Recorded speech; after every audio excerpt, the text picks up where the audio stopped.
Welcome to the Sky Commander Flight Brief. It's your mission-ready podcast for drone pilot training and aerial insights across Canada. From Transport Canada rules to real-world drone ops, we break it down, take you higher, and help you earn your wings. Because here at skycommander.ca, we don't just fly. It hints there's more to it. It's a masterclass, a deeper level, maybe a philosophy or a community focus, perhaps. It's definitely intriguing, sets them apart from just, a basic tips show. SkyCommander.ca is the obvious next step. Precisely. If you're thinking about flying a drone in Canada, boom, this content is aimed right at you. Powered by SkyCommander.ca. The elite podcast for Canada's drone pilot. Okay, let's get started. Okay, let's unpack this. For you, the advanced drone operator, the aspiring commercial pilot, or maybe you're an industry professional, the world of drone operations is just moving at warp speed. It really is. We're hurtling past basic hobby, flying into these incredibly complex, high-stakes missions. We're talking beyond visual line of sight, BVLOS, flying heavy-lift drones or operating over, bustling urban areas. Absolutely. It's a transformative time, really pushing what drones can do. It is. But with that rapid evolution, there comes this critical need for rigorous safety and compliance, right? That's the crux of it. You can't have one without the other, not sustainably anyway. So our mission today is to try and cut through all that complexity. We want to deliver a clear, actionable understanding of this new era. Yeah. We're diving deep into something called Level 1 Complex and the RPAS Operator Certificate, which people call RPOC. RPOC, that's the one. Think of this as your shortcut, really, to confidently navigating what's becoming a pretty sophisticated regulatory landscape. And it's not just for pilots anymore, is it? It's about the organizations. Precisely. That's the key shift. Yeah. This deep dive, it's designed to give you the foundational knowledge. Not just what the new rules are, but maybe even more importantly, why they exist and how they're going to profoundly impact, every facet of advanced drone operations. Right. So the why is just as important as the what. Absolutely. Yeah. We'll look at the core requirements, identify the key players involved, walk through the essential documentation, and crucially, show you how to genuinely prove your processes are effective, that they're not just, shelfware. Shelfware. I like that. Beautiful policies that just sit there gathering dust. Exactly. We want to avoid that. Yeah. We'll also help you spot and hopefully avoid some common traps. Good. Making sure you're not just informed, but actually prepared for this next generation of commercial drone work. Okay, so to really understand where we're headed with all this drone regulation and the operations side, we probably need to appreciate the journey first, where we came from. Yeah, context is everything here. So at its heart, what is driving this evolution? Why now? Why is this particular moment so significant? Well, fundamentally what's driving it is an undeniable increase in risk. It just is. Okay, makes sense. As drone operations get more advanced, you mentioned BVLOS, covering vast distances or flying directly over people, maybe incorporating higher levels of automation. Right, the complex stuff. The inherent risks just multiply, exponentially in some cases. We're moving beyond the days where success relied solely on, say, one individual pilot's amazing skill. Okay. So it's not just about the ace pilot anymore. Exactly. The focus has broadened. It has to. There's now this critical requirement for organizational accountability in managing these escalated risks. Organizational accountability. Okay. Think about it. A drone flying autonomously for miles, maybe inspecting critical infrastructure, or delivering medical supplies across a city. A single pilot, no matter how skilled, just can't manage every single potential contingency the same way they could if the drone was right there in front of them. Right. It's a totally different ballgame. It is. That's why the entire operational system, the whole organization's approach, needs to be robust, repeatable, and really deeply embedded within the organization itself. So the insight here is we're shifting from relying on individual brilliance to needing systemic reliability. Is that fair? That's a perfect way to put it. It's a paradigm shift. Individual brilliance to systemic reliability. Okay, so if I'm getting this right, it's not like this just came out of the blue. It's more of a natural regulatory evolution, keeping pace with the tech. Absolutely. It's not sudden, it's been building. Let's walk through that timeline briefly. It really helps understand the why. Okay, let's do that. We started, you could say, in the SFOC era. That was pre-2019. SFOC. Special Flight Operations Certificate. That's the one. In those days, if you wanted to do anything beyond really standard, simple drone flying, you needed an SFOC. Okay. It was basically an ad hoc approval system. Transport Canada would look at each non-standard mission individually. Right. Case by case. Exactly. And it worked okay for young industry, but it just wasn't scalable for the kind of rapid growth we started seeing. Okay, so SFOCs were the start. Then what? Then came CAR's Part 9X in 2019. Specifically, SOR 2019-11. This was a huge moment for Canada. CAR's Canadian Aviation Regulations. Yep. Part 9X formalized the rules for RPAS remotely piloted aircraft systems. RPAS. It brought in requirements for drone registration, marking the drone itself, pilot certification like the basic and advanced certificates most people know, Yeah. and some fundamental operating rules. Things like making sure your operations manual is available, following the manufacturer's instructions, really important foundational stuff. Okay, so that standardized things quite a bit. It did. It was a crucial step, but it was still largely focused on the individual pilot and the aircraft itself. And now the really big shift arrives with 2025, bringing this level 1 complex idea right into the spotlight. That's precisely it. The pivotal 2025 reforms, SOR 2025-70, which kick in March 26, 2025, that's what really brings level 1 complex and the RPOC to the forefront. Okay. These reforms clarify and in some ways introduce this level 1 complex category. And let's be crystal clear here. Please. Level 1 complex isn't just a vague term for advanced flying. It's a specific regulatory category. It's designed for those operations that are, let's say, lower risk than the really high-end stuff, but still advanced. Okay, so not the most complex, but definitely not basic either. Exactly.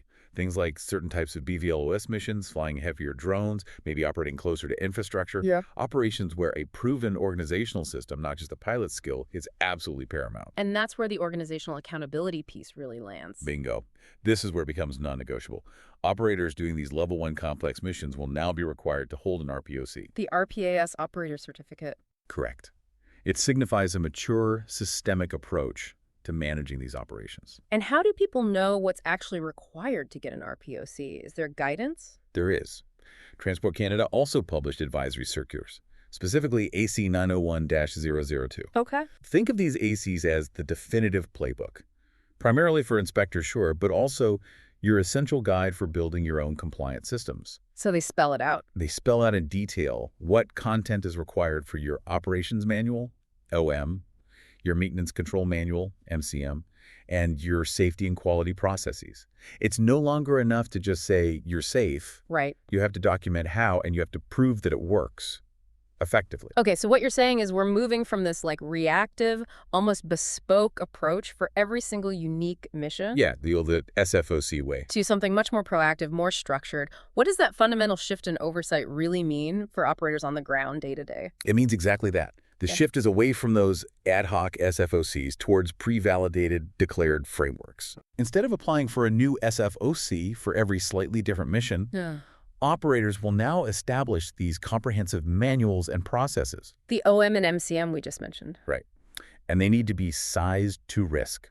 That's a key phrase. Sized to risk, meaning? Meaning the complexity and the depth of your documentation, your safety systems, it should directly correlate with the complexity and the risk the operations are actually doing. Okay, so it scales. It scales. This signals a clear trend toward more risk-based, organization-centric oversight. It's bringing drone operations much closer to the established practices we see in traditional aviation. Right. This isn't just about ticking boxes on a form. It's about building a fundamentally safer, more robust operational model that can actually scale up as the industry grows. Okay, that makes a lot of sense. So with all that crucial context about why we're here, let's really zoom in on this new cornerstone, the RPOC. What actually is it? What does it mean for an organization to hold one? Right. So the easiest way to think about the RPOC, basically, is it's your organization's license. Or maybe certification is a better word. Okay, a license to operate complex missions. Exactly. To run these level 1 complex operations, it serves as tangible proof that your entity, and this could be you as a solo operator or a small team or a big corporation, right, that you have the necessary manuals, the established processes, and the qualified people in place to operate safely and compliantly. So it's a big step up from just having a pilot license. It's a fundamental shift. It moves from focusing just on individual pilot competence to demanding organizational maturity and system reliability. Okay. It forces drone operators, even small ones, to think a bit like a micro airline. Huh, a micro airline. I like that framing. Yeah. It changes how you budget for ongoing training, how you vet a new piece of equipment. It transforms you from just being a pilot with a drone into a certified aerial operations entity. That's a significant distinction, a certified aerial operations entity. Okay. And formally, what's the definition? Formally, the RPOC is a certificate issued under CARS Part 9s.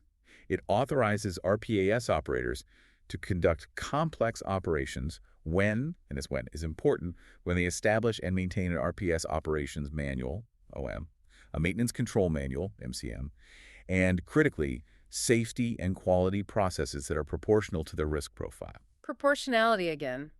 Size to risk. Exactly. That proportionality is key. Your systems shouldn't be ridiculously over-engineered for simple tasks, but they absolutely must be robust enough for the complex ones you want to tackle. That's a great distinction about being a certified aerial operations entity. And you mentioned it applies to solo operators too, so it's definitely not just for the big companies with huge fleets. Precisely. That's a really important point. The RPOC framework is designed for scalability. Okay. Whether you're an individual pilot looking to expand your own capabilities, or you're a large commercial fleet managing dozens of aircraft, the RPOC framework is flexible enough to apply. How does that work in practice for a solo person? Well, the core principles stay the same. The scale and the depth of your documentation, your processes, they just adjust to fit the size and complexity of your specific operation. Right. For a solo operator, it essentially means you are the organization.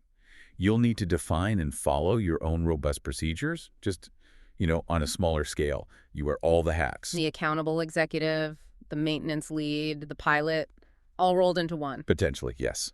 This flexibility is absolutely essential for such a diverse drone industry to grow responsibly. Now, you listening might be asking yourself, okay, does this actually apply to me? It's a critical question, and the answer might open up some new doors. It's definitely mandatory for BVLOS operations. That's the headline. Okay. It's primarily designed for pilots who are preparing for or maybe already conducting beyond visual line of sight operations. Right. And that also extends to other industry professionals, maybe system designers, operations managers, anyone involved in planning, approving, or supporting these advanced drone ops. And there's a specific date for BVLOS, right? Yes. Key detail here. BVLOS operations will explicitly require an RPOC starting November 4th, 2025. Mark that date. November 4th, 2025.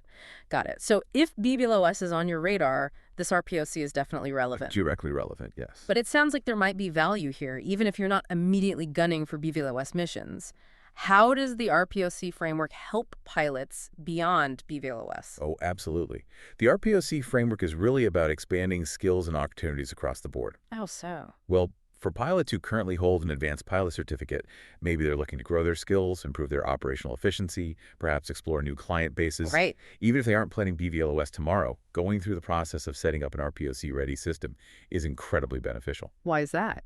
Because it formalizes best practices in safety and compliance that honestly translate to any advanced operation. It's often described as an excellent place to start for career expansion.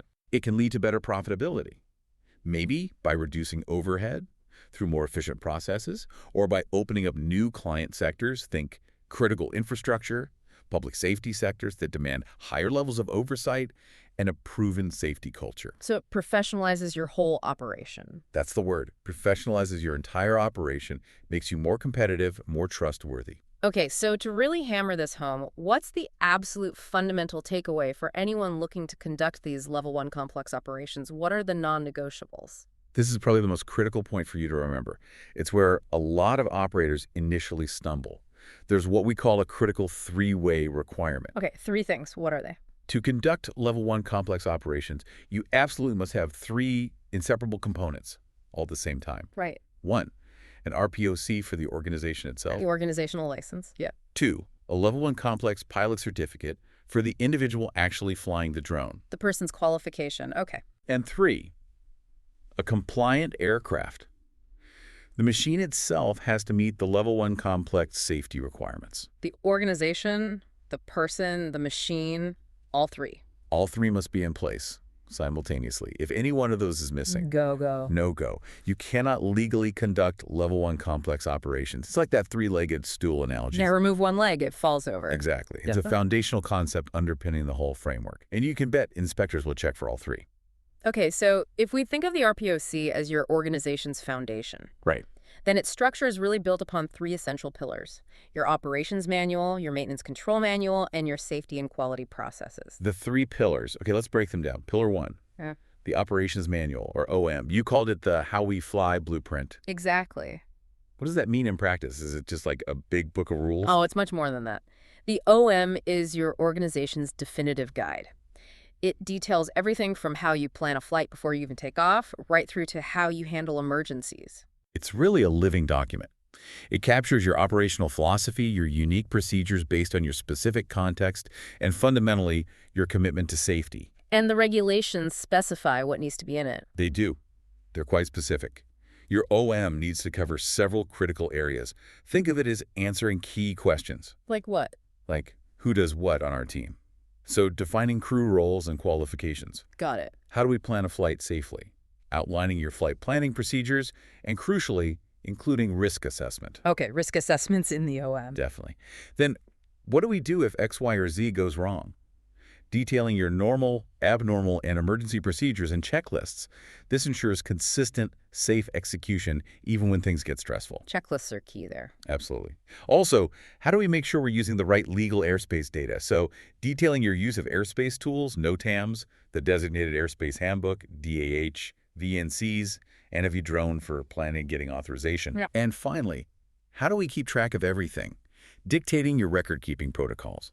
Making sure every flight is properly documented for future reference, for audits, and for learning. Wow, okay, so it's clearly not just a document that sits on a shelf, like you said, but how living does it really have to be? Can I just, print it once and call it good?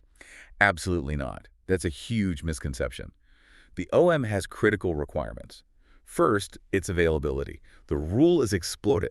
The ops manual must be immediately available to crew during the operation. Immediately available. Why is that so critical? Because crews must be able to reference their approved procedures instantly, especially when facing an abnormal situation or an emergency. You can't be fumbling around trying to find the manual when seconds count. Right. Makes total sense. Furthermore, the OM has to be current.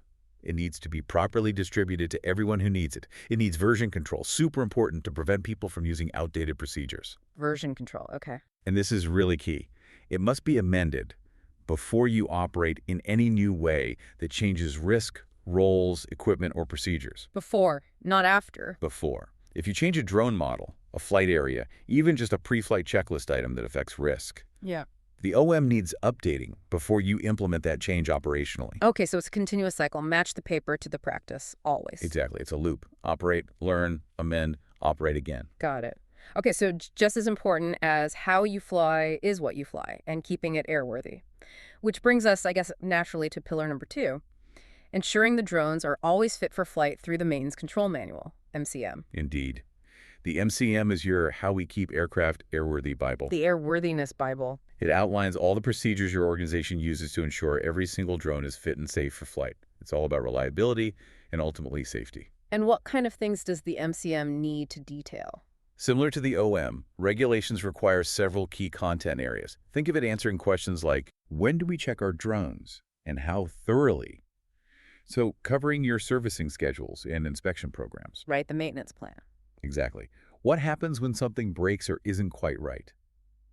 Detailing defect control and reporting so issues get identified, recorded properly, and addressed systematically. No sweeping things under the rug. Good. Where did that specific part come from, and is it actually approved for use? Outlining parts tracking and traceability. This is critical for knowing the history and the airworthiness of every component on your drone. Traceability, yeah, that sounds important, especially for complex ops. Hugely. And finally, how do we make sure a drone is truly safe to fly again after maintenance? Defining your return to service, RTS procedures. Making sure that after maintenance or a repair, an aircraft is properly signed off and confirmed safe before it flies again. The sign-off. Got it. And I imagine aligning with what the drone manufacturer recommends is a big part of this, or can you be more flexible? It's actually more than just a recommendation. It's a legal requirement. Oh. The rules state very clearly, we must operate per the manufacturer's instructions, period. Right. So your MCM must align with, and yeah, in some cases, you might even exceed the original equipment manufacturer's OEM instructions. Okay. Those instructions represent the baseline for safe operation and maintenance. Your manual has to reflect that you're adhering to them. It's about building on that foundation, not ignoring it. Makes sense. Now, what about outsourcing maintenance? Lots of operators do that. If I send my drone to a certified shop, do I still need my own MCM? Yes. And this is a critical point where many operators get tripped up. Okay, listen up, everyone. Even if you outsourced your maintenance to a third-party vendor, maybe a specialist repair shop, you, the RPOC holder, still need an MCM. Really? Even if they handle everything? Yes, because you remain ultimately responsible for the airworthiness of your fleet. You cannot offload that fundamental responsibility, no matter how reputable or certified your vendor is. Wow, okay. That's huge. So what does my MCM need to say about the vendor then?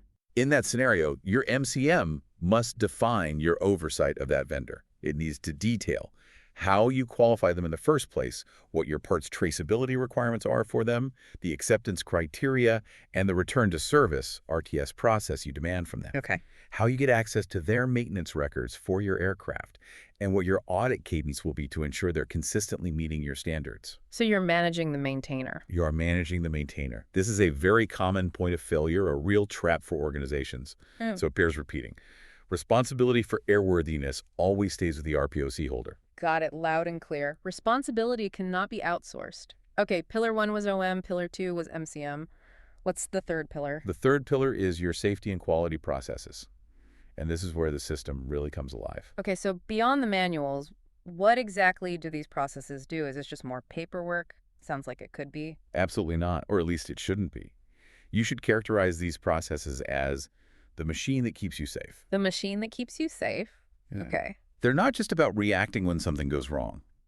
They're about proactively setting safety goals, identifying potential hazards before they cause trouble, analyzing the risks associated with those hazards. Right. Fixing problems before they escalate, learning from both your successes and your failures, and maintaining thorough records of all this activity. So it's the engine of continuous improvement. Precisely. That's the perfect term. These processes are the engine of continuous improvement for your drone operations. And here's the real insight. Yeah. Your safety processes aren't just about compliance, ticking a box for the regulator. They are your primary defense against costly incidents, against reputational damage, and potentially even against tragic failures. Okay, that puts it into perspective. They ensure you're actively identifying, mitigating, and learning from risks before they turn into emergencies. So what are some of the key components of these processes? Well, some key process components include having a clear safety policy and goals, which really lays out your organization's commitment. Sets the tone. Exactly. A system for hazard and occurrence reporting, creating a clear, non-punitive pathway for anyone on the team to report potential or actual issues. Non-punitive is important there. Crucial for a healthy safety culture. Then you need investigation procedures to understand the root causes of incidents, not just the surface symptoms. Digging deeper. Right.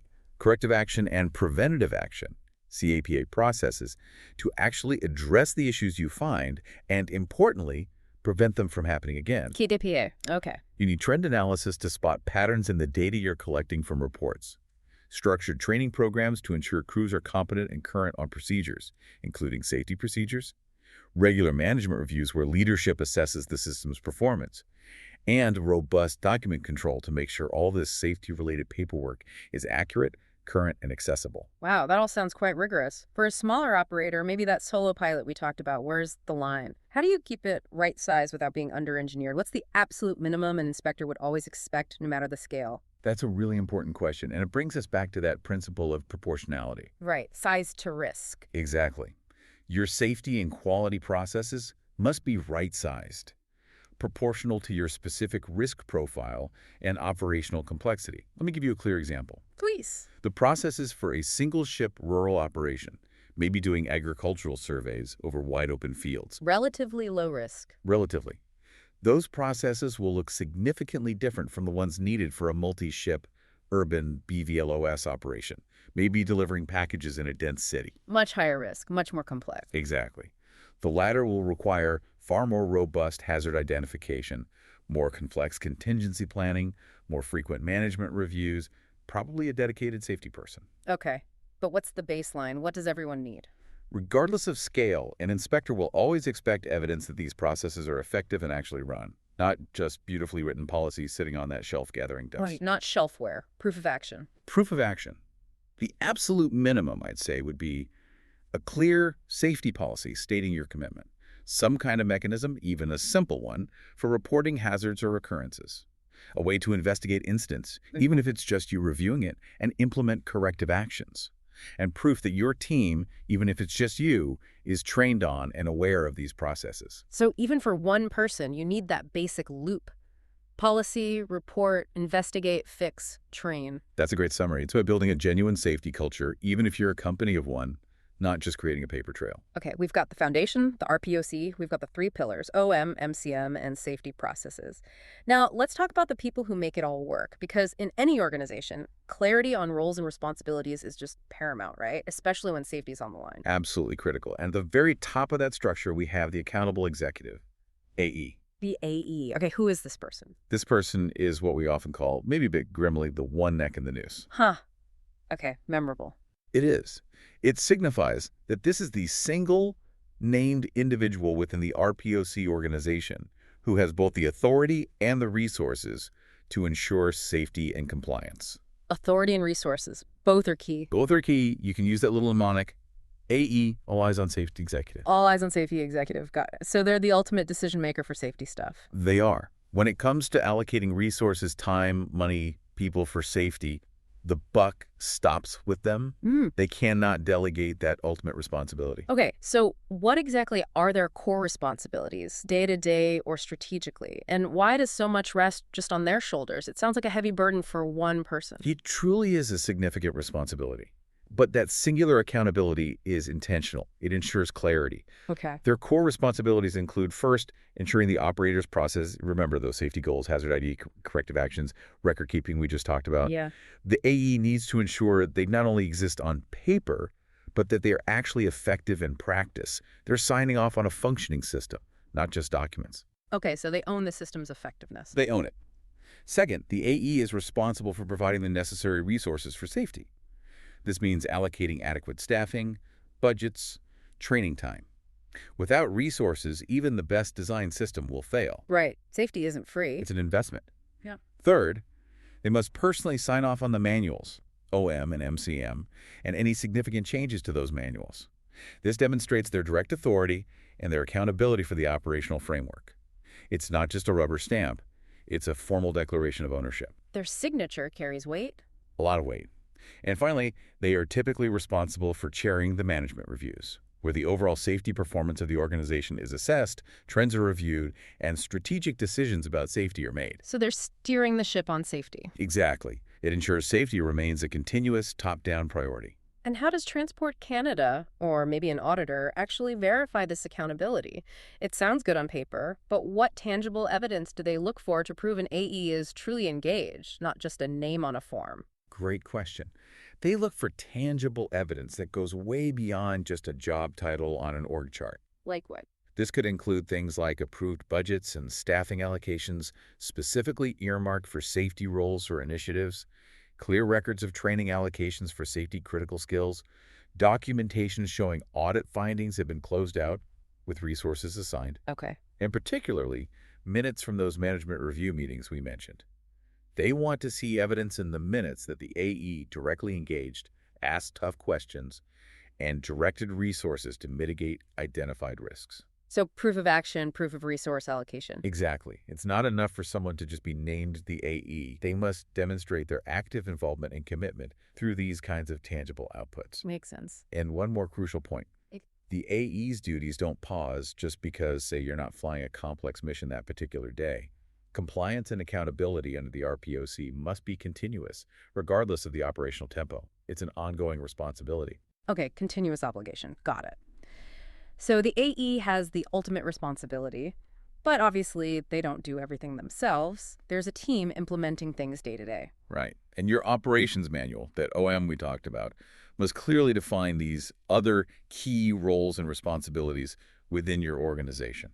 So who are these key players typically? The ones on the ground making things happen? And how does making their roles clear prevent incidents? Well, typically you'll have someone like an operations manager or perhaps a chief pilot equivalent. Okay.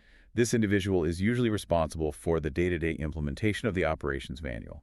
They're supervising the crews, making sure everyone is qualified, current in their skills, following procedures. The operational lead. Exactly. Then there's usually a maintenance lead. Their role is to implement the Maintenance Control Manual, MCM.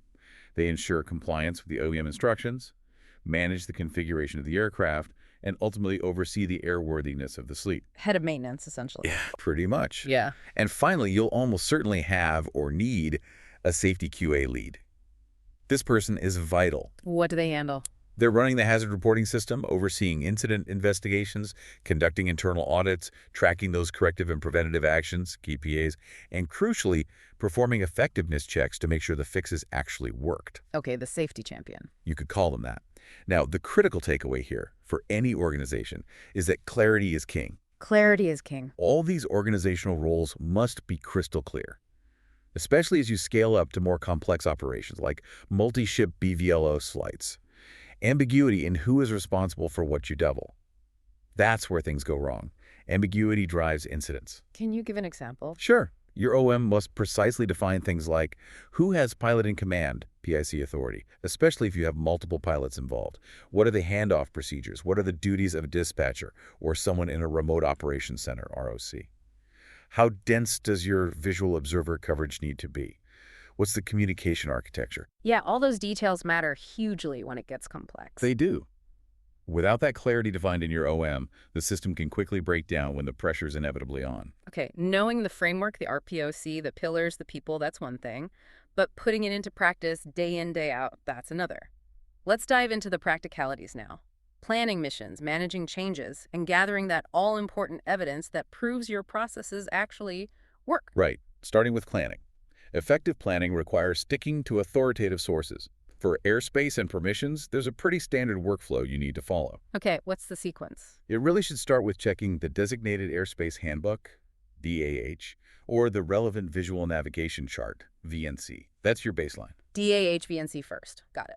Then you consult NOTAM's notices to airmen for any temporary changes or hazards. Checks NOTAMs, yeah. And then you utilize tools like NAV Drone for detailed planning and, where applicable, getting your authorization. So DAH VNC, then NOTAMs, then NAV Drone. That order matters. That sequence ensures you have a comprehensive, layered understanding of your operating environment before you even think about launching. Now, question. If I'm using an app like NAV Drone and it shows my flight path is clear, green light, is that enough?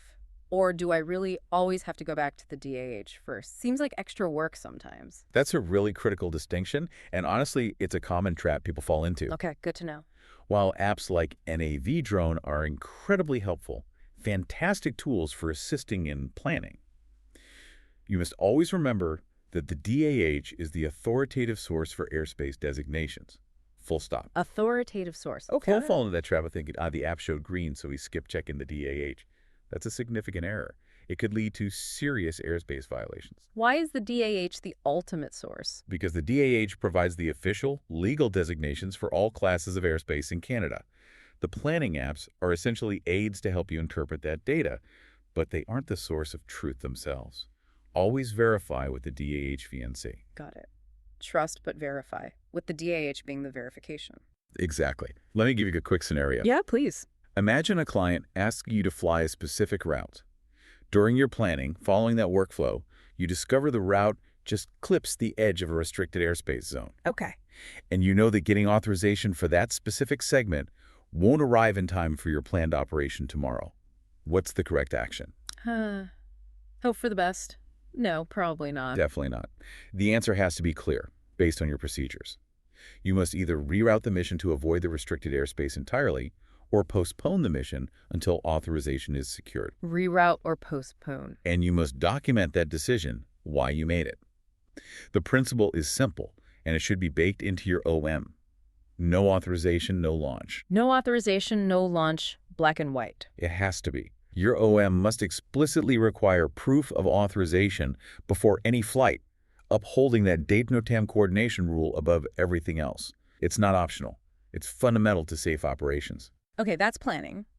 But operations are dynamic, right? Things change. You get new equipment, offer new services, encounter new risks. Your systems need to keep up. They absolutely do. And that leads us to what we call the change control loop. It's a 5-step process. Assess im and air, approve, apply, audit. Assess, amend, approve, apply, audit. Okay, that sounds like a solid process. But when do we know this loop actually needs to be triggered? Is it for every tiny little change? That sounds like it could grind things to a halt. That's a great question, and you're right. It's key not to over-engineer this. You don't need it for every minor tweak. Okay. This loop is triggered whenever you plan to operate in a new way that meaningfully changes risk, roles, equipment, or procedures. Okay, meaningfully changes. Can you give some examples? Sure. Think about substantive changes, like adding a new type of automation feature to your drone, planning to fly in a new class of airspace you haven't operated in before, introducing multi-ship operations for the first time, deciding to take on significantly heavier payloads than usual, or even deciding to outsource your maintenance to a third party, like we discussed. Right, those are all pretty significant shifts. They are. Any shift that meaningfully alters your established safety parameters, your baseline, requires you to run through this change control process. Okay, so walk us through the 5 steps again. Assess, amend, approve, apply, audit. What happens in each? Right. Step 1, assess. You must thoroughly evaluate the new risks or the changed conditions. This isn't just a quick glance. It's a proper risk assessment. How might this change impact safety? What are the new failure modes? You draw on your expertise, maybe bring in external data if needed. Okay, deep dive on risk. Then what? Step 2, amend. Based on your assessment, you update your operations manual, OM, or your maintenance control manual, MCM, or maybe both to reflect the new procedures, the new operational limits, the new responsibilities. The paper has to match the new practice. Update the manuals. Got it. Step 3, approve, AE. This is critical. The accountable executive must formally approve these amendments. The AE signs off. Yes. This step demonstrates their ownership of the change and their ultimate accountability for the safety system. It's their formal commitment to this new way of operating. Okay. Step 4. Step 4, apply. Now you need to actually implement the change. This means training and briefing all affected crews on the new procedures and changes. Information has to be effectively disseminated, and you need to verify competency. Training records are absolutely critical here. Train the team, make sure they get it, and the last step. Step 5, audit. Finally, you must verify the effectiveness of these changes.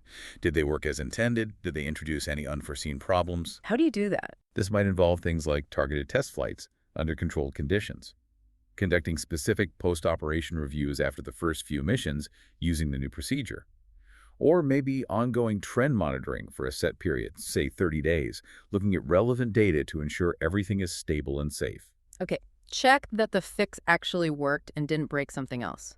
Assess, amend, approve, apply, audit. Got it.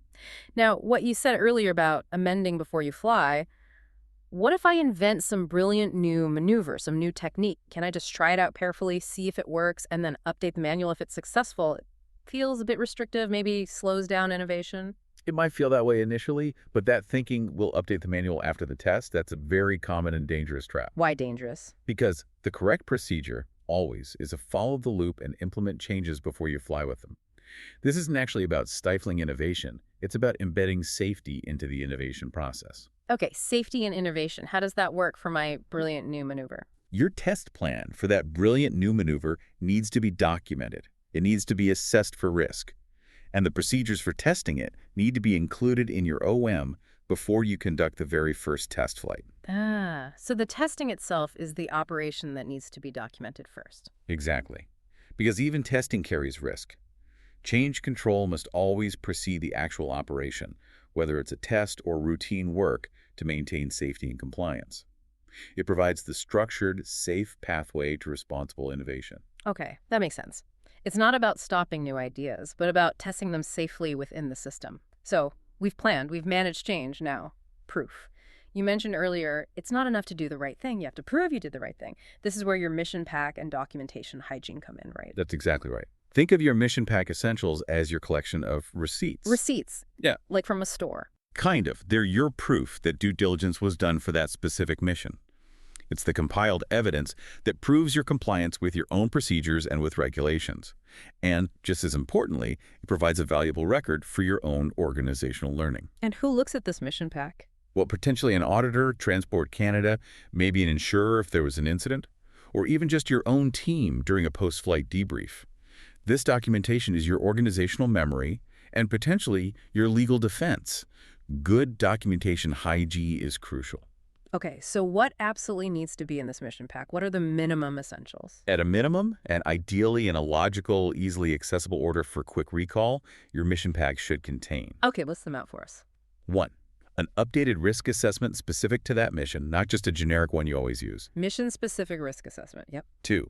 All relevant airspace information. That means records of your DAH-VNC checks, the NOTAMs you pulled, and evidence of your NAV drone workflow or any authorizations you received. Screenshots, logs, whatever proves you checked. Proof of airspace checks, okay. 3. Crew details. Confirmation of qualifications and currency checks for everyone involved in the mission, PIC, VOs, everyone. Crew status, got it. 4. Aircraft status.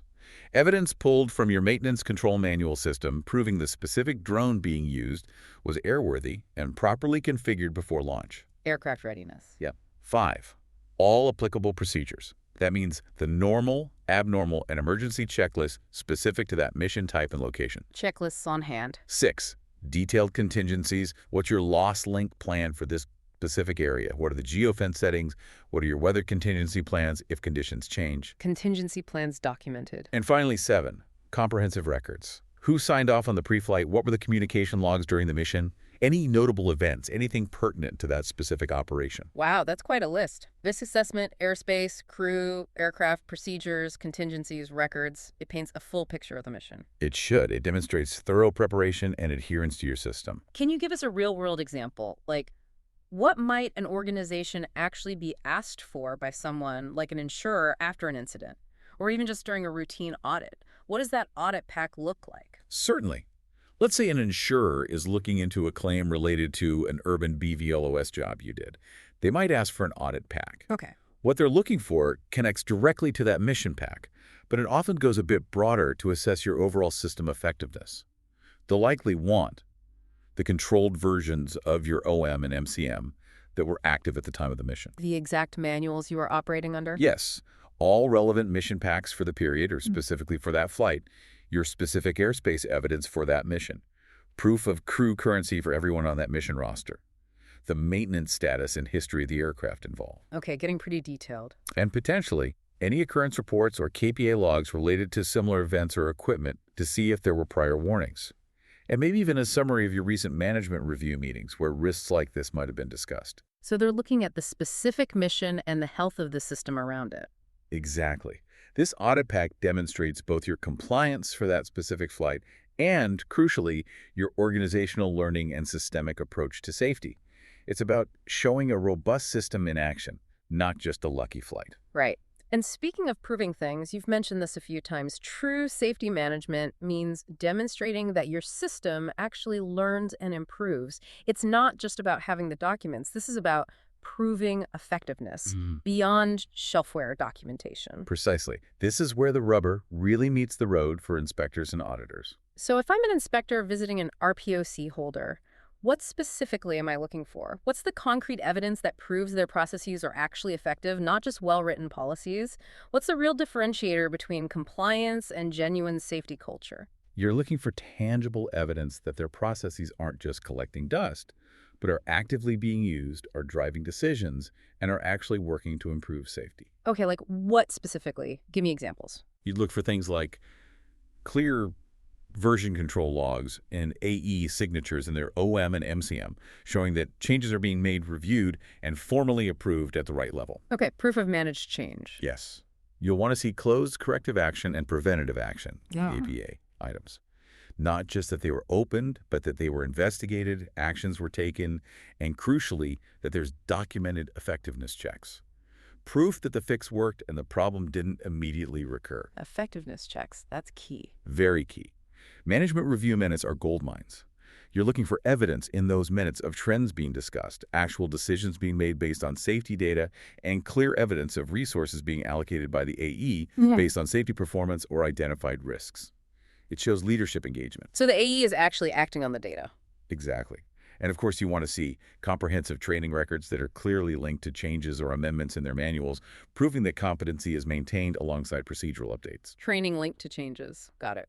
Let's illustrate this with a quick scenario showing organizational learning in action. Perfect. Imagine your organization experiences, say, 2 separate loss link events shortly after performing a firmware update on a particular drone model. Okay, 2 events, same firmware, red flag. Big red flag. The immediate action needs to be stand down the affected fleet segment, don't just keep flying them, open an occurrence report immediately, initiate your CAPEA process. This shows you're taking it seriously right away. Okay, stop the bleeding, start the process. Right. Then comes the systemic response. You conduct a thorough root cause analysis. Maybe you determine, yes, the firmware update has a bug under certain conditions. Find the why. Find the why. This leads to maybe a temporary grounding of that fleet type. The CAPEA dictates a specific corrective action, perhaps rolling back the firmware or applying a patch if one becomes available. And then you perform that effectiveness check, maybe targeted test flights in the problematic conditions to confirm the fix works. Test the fix. But it doesn't stop there. Critically, you then update your OM or MCM with a revised, more robust procedure for future firmware rollouts. Maybe includes new pre-flight checks, specific test gates before fleet-wide deployment, a documented rollback plan just in case. Improve the process for next time. Exactly. Then, training is updated to reflect this new procedure. And the entire event, the issue, the investigation, the fix, the process change, the verification, is documented and discussed in a management review meeting signed off by the AE. Close the loop. Close the loop. The bottom line here is pattern recognition, 2 events, same cause, plus a systemic fix, changing the rollout procedure, not just fixing the 2 drones, equals organizational maturity and real learning. It's about preventing recurrence, not just fixing a single instance. That proactive, systemic approach is what truly impresses inspectors and builds a genuinely safe operation. Okay, let's make this even more real now. The regulatory framework, the RPOC, the pillars, they're all designed to help you navigate specific, often tricky operational situations you face every day. Let's walk through some common scenarios and, importantly, highlight the pitfalls to avoid. Sounds good. A critical part of demonstrating competence is managing specific operational changes, effectively using that assess, amend, approve, apply audit loop. Right. Let's start with that technical one we just touched on, a firmware update leading to lost link events. Okay, we know the immediate action is stand down, record it. What's the process recap? The process unfolds. Conduct that root cause analysis, reproduce it on the ground, check release notes, maybe talk to the OEM, implement the corrective action rollback patch, add extra link checks to your pre-flight checklist maybe, update your OMMCM with that new robust rollout procedure, test gates, rollback plan, and then perform the effectiveness. Check those targeted test flights or maybe monitoring data for 30 days to confirm the fix holds. And the pitfalls to avoid here? The big pitfalls are waving it off as just pilot error without digging deeper, flying again before updating your manuals and procedures, or implementing a fix but doing no effectiveness verification, just hoping it worked. Okay, don't assume, don't skip steps. What about physical changes to the drone itself, like carrying something heavier? I can easily imagine how that could have some serious safety implications if not handled right. Oh, absolutely. That's another key one. A heavier payload. Shifting the center of gravity, CG, and potentially exceeding the max takeoff mass, MTOM, or getting close to it. Right. How do you handle that change? You must treat this as a significant configuration change. The process requires updates to your MCM, a new configuration entry, revised weight and balance calculations for that specific setup. Weight and balance is crucial. Absolutely. Your OM will likely need amendments to updated performance data, new limitations, maybe different takeoff abort margins, adjusted landing distances, lower wind limits perhaps. Crews must receive specific training on the new handling characteristics. Checklists need updating.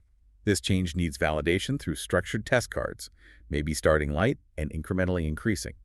And critically, the AE has to formally approve the entire change package before you fly that configuration operationally. And the traps here, what do people get wrong? The pitfalls include thinking, it's still under MTOM by a hair, so no change needed, ignoring the CG shift, or completely skipping the essential weight and balance calculations for the new configuration. These mistakes can have severe consequences for flight stability, control authority, and overall performance. Yeah, physics doesn't care about close enough. Okay, what if an organization wants to make a big leap? Significantly expand their operational scope maybe into night flying or doing BVLOS with multiple drones simultaneously near an urban area. What's the process look like then? That sounds complex. It is complex, and that scenario, expanding to night, BVLOS, multi-chip, urban fringe, definitely triggers the full assessment, approve, apply audit loop, probably in quite some depth. Yeah. The process starts with completely re-baselining your risk assessment for this much more complex environment. Then expect significant OM and MCM amendments. What kind of amendments? Your OM needs to cover things like the command and communication architecture. How do you manage multiple drones? Your detect and avoid DAA strategies and contingencies. What happens if something unexpected enters the airspace? Clearly defined multi-crew roles, PIC, VOs, maybe a dedicated dispatcher. Specific night procedures, lighting requirements, managing visual illusions common at night. Emergency coordination protocols with local authorities. Wow, okay. And the MCM? The MCM might need updates for things like specific inspection requirements for night lighting systems, maybe a stricter battery thermal management policy for night ops, possibly even increased inspection cadences due to higher utilization or different environmental stresses. In training. Comprehensive training is absolutely essential. Pilots need night BVLOS currency. The whole crew needs multi-crew resource management, CRM, training. You need to practice abnormal situation drills specific to this complex environment. And of course, you need AE sign-off on the whole package, a revised risk model reflecting the higher stakes, and solid evidence of effectiveness, probably through extensive rehearsal and simulation. And the pitfalls if you try to cut corners on this kind of expansion. Big pitfalls include just trying to reuse your existing daytime BVLOS checklist without modification night is different. Attempting multi-ship ops without a clearly defined dispatcher or ROC role managing the airspace. Or, critically, failing to fundamentally update your risk model to reflect the dramatically increased complexity and the unique challenges of night, multi-ship, or near-urban operations. Okay, you really have to treat it as a whole new ballgame. Now, what about those everyday situations where the weather is just iffy, right on the edge of your operational limits? It can be really tempting to push it sometimes, maybe to please a client. Yes, the classic case of marginal weather and minimums creep. Minimums creep. I like that term. It describes it perfectly. Yeah. The guiding principle here has to be absolute. You cannot operate below your established written OM minima without first formally amending the OM and getting AE approval for that change. Cannot operate below written minimums, period. Period. So the action when faced with marginal weather is reassess the current and forecast conditions rigorously against your OM minima. If conditions are below your minimums, it's a clear no-go situation. Even if it looks like it might clear up soon? Even then. Or you could potentially modify the operation, maybe fly a shorter route, lower altitude, add extra VOs, but only if your OM explicitly permits such modifications under those specific marginal conditions and outlined how to do it safely. Okay. And critically, always document your gonna-go decision and the rationale behind it. If you genuinely believe your operational minimums need to be changed for future operations based on experience or new equipment. You don't just change them on the fly. No. You must escalate that proposed change to the AE through your formal change control process. Assess, amend, approve, apply, audit. And the pitfalls of not doing that. The pitfalls are launching just because it might clear up, hoping for the best, or gradually moving the goalposts on your minimums mission by mission without the formal OM amendment and AE approval. That's just asking for an incident when conditions inevitably worsen unexpectedly. Right. Stick to the book unless you formally change the book. Got it. One more scenario. What if something unexpected pops up mid-mission, like you're flying along, and a new NOTAM is suddenly issued that directly impacts your flight path or operating area? Yeah, that happens. A NOTAM change mid-mission is a perfect example of why having robust abnormal procedures in your OM and crews trained on them is critical. So what's the action? Your action must be to immediately execute the relevant abnormal procedure defined in your OM. This could mean different things depending on the situation. Maybe reprofiling your flight path to avoid the new restriction, exiting the affected airspace entirely, or initiating an immediate landing. You must coordinate with ATC or your designated coordination point as required by the situation and your procedures. And critically, you need to record the entire event in detail in your post-flight logs. What happened, what you did, the outcome. And the pitfalls here? The biggest pitfalls are simply ignoring mid-mission changes because you're focused on the original plan, or continuing with the plan as briefed without acknowledging the new information. That could lead to airspace violations, conflicts, and really serious consequences. Situational awareness has to be continuous. Okay, so beyond those direct operational changes, how you manage your people and your partners, your subcontractors, your vendors, that's also squarely under the RPOC microscope. Let's talk about subcontractors and vendor oversight and that key theme. Responsibility, never offloaded. Right, we touched on the maintenance vendor aspect. What about using subcontractor pilots? If I bring in a freelance pilot with their own level 1 complex certificate to help me out on a big job, are they just flying under their own ticket, or does my RPOC still play a role? Oh, it absolutely plays a role. They are flying under your RPOC system when working for you. Okay. So if you have a subcontractor pilot operating under your RPOC, your action is multifold. You need to verify their level 1 complex certificate is valid and they meet your currency requirements. You need to ensure they are properly onboarded to your operations manual. They need to understand and acknowledge your procedures. They follow my rules, not just their own habits. Exactly. And you need to capture their details in your training matrix entries or equivalent system. You need documented conformity because while they hold their own pilot certificate, they are operating within your organizational framework and using your RPOC authority for that mission. So my RPOC essentially covers their actions while they work for me. Correct. You are responsible for ensuring they operate according to your approved system. Okay. What if it's a visual observer, VO?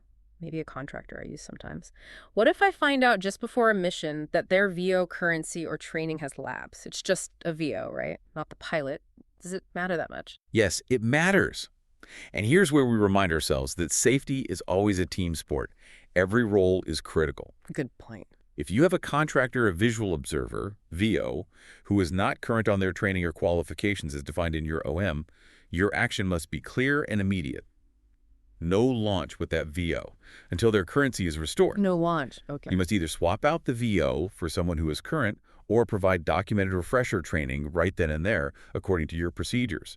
And this must then be updated in your training matrix and the mission crew roster before you fly. And the pitfall here is? A common pitfall is thinking, it's just the VO, not the PIC, it'll probably be fine.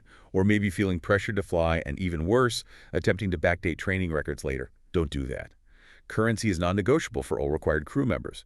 Every role is critical to the overall safety net. Okay, no backdating, no, it's probably fine. Got it. And let's revisit that outsourced maintenance scenario quickly.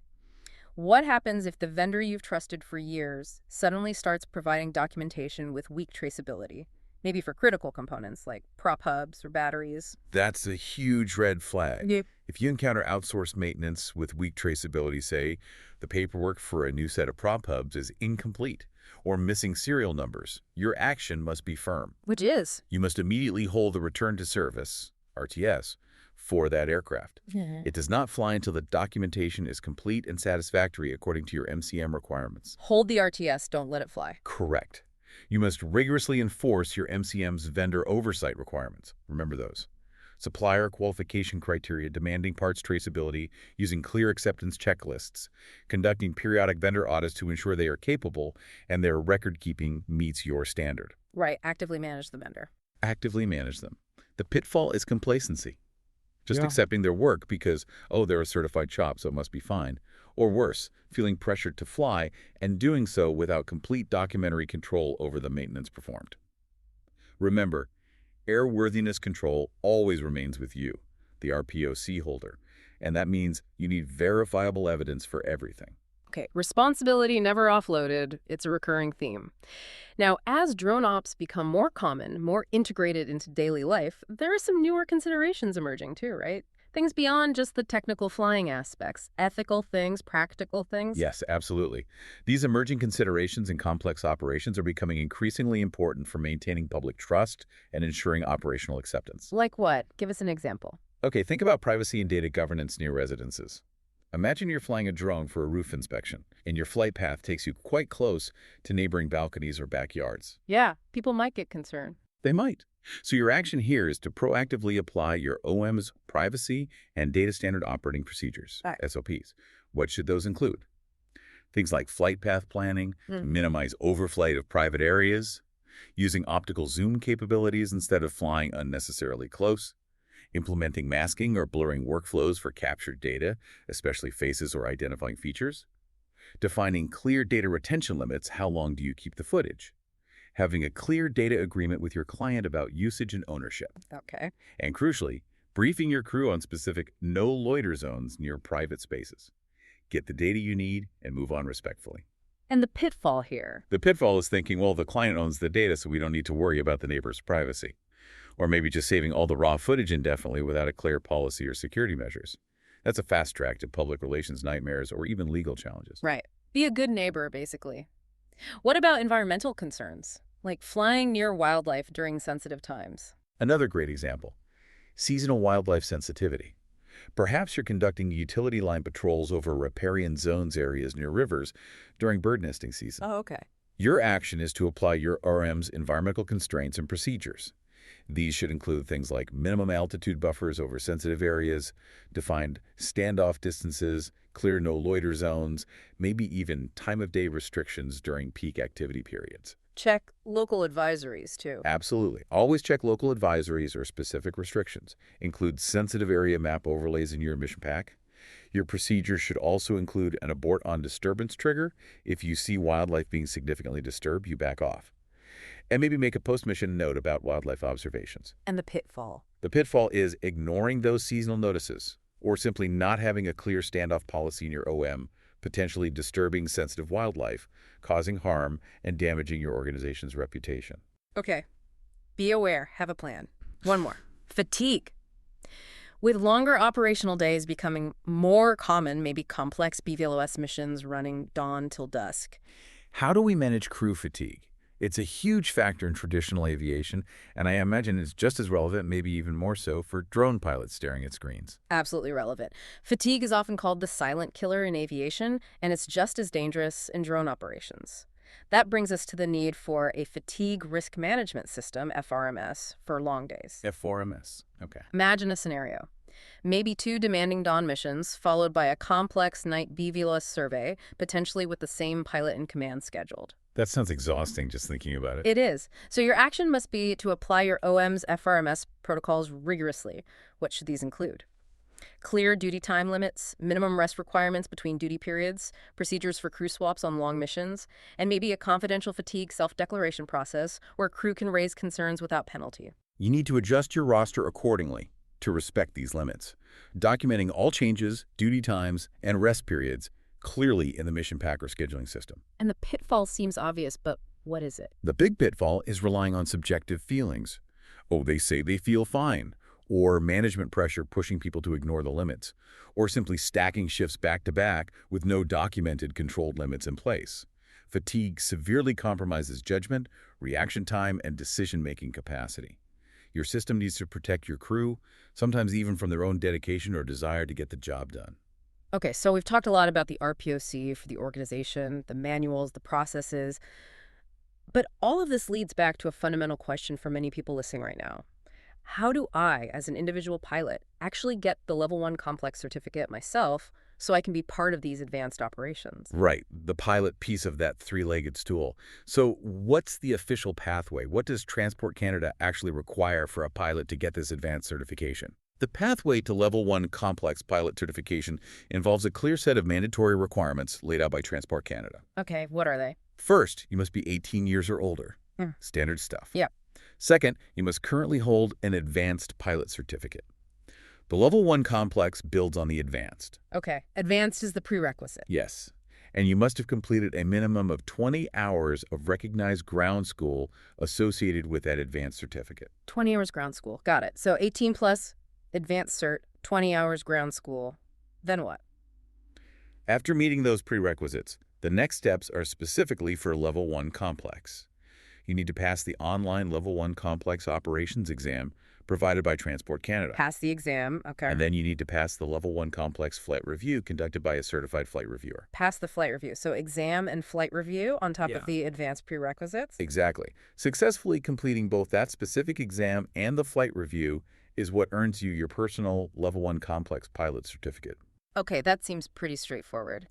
Now, once you have the advanced certificate and the ground school done, it's straight to that Level 1 complex exam and flight review. Is practical flight training specifically for Level 1 complex mandatory? Or is it sort of assumed an advanced pilot would already have the necessary hands-on skills? That's a really good question, and the answer is nuanced. From a purely regulatory standpoint, additional practical flight training is technically an optional step. Oh, okay. Optional. It's not strictly mandatory if a pilot genuinely already possesses the necessary knowledge and, importantly, the skill sets required for Level 1 complex operations. Maybe they have extensive experience from, say, simulated BVLS missions in a controlled environment, or perhaps complex VLS work that translates well. Right. However, and this is a big however for most individuals, especially if you're looking to really accelerate your learning, build confidence, and gain genuine real-world proficiency for these demanding operations, structured flight training is very highly recommended. Why is it so valuable if it's optional? Because it's specifically designed to speed up the learning curve significantly. It provides crucial hands-on experience on the types of enterprise-level equipment often used in complex ops. You get direct instruction and feedback from experienced professionals who can share practical insights gleaned from years in this evolving industry. Right. Learning from people who've actually done it. Exactly. Yeah. It effectively bridges that gap between theoretical knowledge from the ground school and exam and the practical execution needed to pass the flight review and operate safely and effectively in a complex environment. Okay, so optional, but probably a really good idea for most people. Now, for those who do prefer that structured path, what does a comprehensive Level 1 complex training program actually look like? What are the components? Right. A good, comprehensive, structured training program for Level 1 complex typically includes several key components designed to build that real-world competency progressively. It usually starts with an online ground school component, often self-paced, which covers the specific theoretical knowledge required for complex operations, building on the advanced material. More theory. Got it. Following that, there are often instructor-led modules. These might be virtual or in-person, and they very commonly include vital BVLOS simulation exercises. We can talk more about why simulation is so important. Yeah, let's definitely circle back to simulation. What comes after the instructor-led part? That preparation then leads into the in-person practical flight training. This usually spans a couple of days, giving you hands-on time with the aircraft in complex scenarios. To hands-on flying. Exactly. And the whole program typically culminates in you taking the official Level 1 complex flight review right there at the end with the training provider's flight reviewer. Okay, so it's a structured path, online theory, instructor simulation, in-person flight, then the review. Pretty much. It's designed to build skills incrementally and logically. Okay, you mentioned BVLS simulation being vital. Why is that such a crucial prerequisite or component? What does it actually involve, and what makes it so powerful for preparing for this type of flying? BVLO simulation is incredibly powerful for several reasons. First, it helps prepare you mentally and procedurally for the in-person training. It often allows you to observe from the back seat, so to speak, as simulated remote operations are carried out, getting you used to the workflow before you're hands-on. Okay, gets you familiar. Yes. It familiarizes you with essential tools you'll use in real BVLS, like online fleet management systems, maybe DJI fleet management or something similar, where you're looking at live video feeds, system data overlays, telemetry, and practicing remote communication protocols with a ground team or simulated ATC. So you learn the interface, the data flow. Exactly. This virtual environment also provides absolutely crucial virtual control practice. You get to practice executing automated missions, monitoring their progress, intervening if necessary, maybe handling simulated emergencies, or executing on-demand operations like fly to this point and loiter, or initiating a return-to-home command if a situation changes unexpectedly. Practicing the what-ifs. Precisely. Yeah. And the simulated missions can even be tailored to your specific future operational intentions, whether you're planning to do surveying, security overwatch, infrastructure inspection. Right, so relevant? Yes. But maybe most importantly, simulation helps you build confidence in operating in an environment where you are not visually observing the drone. This is the fundamental mental shift for BVLOS. You have to trust your instruments, your data, your procedures. Right, overcoming that instinct to look up. Exactly. Simulation is where you build that essential muscle memory and trust for remote command and control before you do it for real. Okay, that makes a lot of sense why simulation is key. Now, once the certificate is in hand, you've passed the flight review. Is that the end of the learning journey, or should you look for ongoing support to actually apply all this new knowledge effectively? Oh, definitely not the end. Certification is really just the beginning of becoming truly proficient. Okay. Most good training programs understand this and emphasize post-training competency and support. What does that look like? Well, it could mean providing continuous online program access for a period, maybe 6 months or a year, allowing you to revisit specific modules or procedures as you plan your initial real-world BVLOS operations. Refreshers on demand? Exactly. It also often includes support for accumulating practical flight hours. Many programs aim to help you get around, say, 10 hours of actual or highly realistic simulated BVLOS flight time after certification. This is crucial to turn training knowledge into actual skill sets and build that essential muscle memory we talked about. Bridging the gap from training to doing. Precisely. And some training providers might offer access to their specialized flight facilities and enterprise-level equipment even after your course is done, maybe on a rental basis.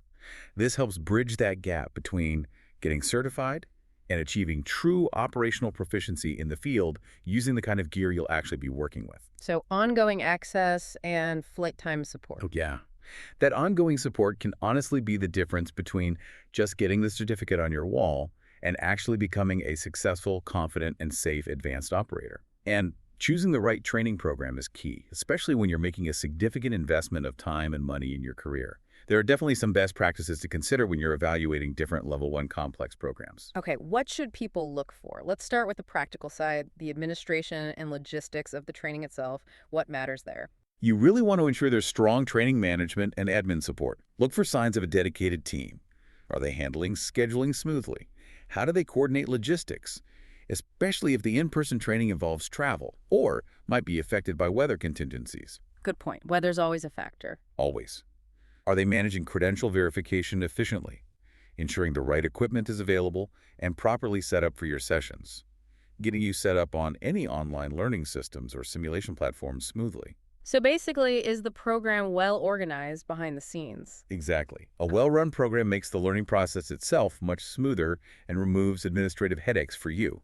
It lets you focus 100% on the actual learning and skill development. Okay, good admin support. What about simulation again? We know it's important, but what specifically should you look for in how a program offers it? BVLOS simulation access is incredibly important, as we discussed. Ideally, ensure the program offers structured simulation exercises on their actual facility systems, the same ones you might use in the field. Using their gear? Yes. If that's not offered, you should definitely plan to perform your own simulation beforehand.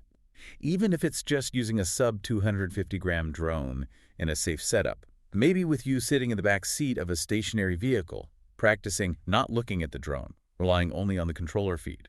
Practice not looking. Practice not looking.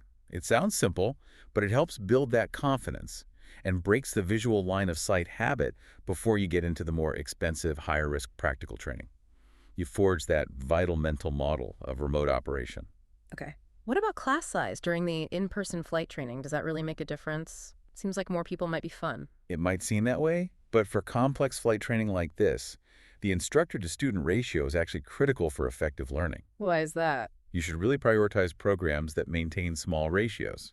For example, look for a maximum of maybe 2 students per instructor and per drone system being used at any one time. 2-to-1 max. Okay. This ensures you get sufficient individual attention from the instructor, personalized feedback, and crucially, ample hands-on flight time on the enterprise-grade equipment. That stick time is vital for developing the nuanced control skills and procedural fluency required for complex operations. You don't want to spend most of your expensive training days just waiting around for your turn to fly for 10 minutes. Good point. Maximize the hands-on time. What about the physical location, where the training actually happens? Definitely consider the training facilities. Assess the learning environment carefully. Is it a private, controlled setting with easy access to a classroom for briefings, reliable power, maybe some basic amenities? Or is it just taking place in a public park where you might face constant interruptions, distractions, and maybe less access to dedicated equipment? Private versus public, yeah. I can see how that matters. A dedicated private training facility can significantly enhance your learning experience and your results. It provides a focused, professional environment conducive to mastering these complex and demanding skills without unnecessary external pressures. Okay, good facilities matter. Finally, what kind of support should I really expect after I've completed the formal training and paid my tuition? What makes a good program truly stand out in the long run? That post-training support we touched on earlier is a key indicator of a quality invested program. Don't be afraid to ask detailed questions about it up front. Like what? Inquire about ongoing assistance beyond just getting the certificate. Do you retain access to the online modules for a period? Do they offer any structured support or resources for helping you accumulate those practical flight hours, which can be a real challenge to get on your own initially? Right. Getting BVLOS hours isn't easy. It's not. Do they offer any kind of alumni network or expert assistance if you have operational questions that inevitably arise once you start planning and flying your first real-world complex missions. So are they invested in your success beyond the course? Yep. Exactly. A good school understands that certification is truly the beginning, not the end, of your learning journey into advanced operations.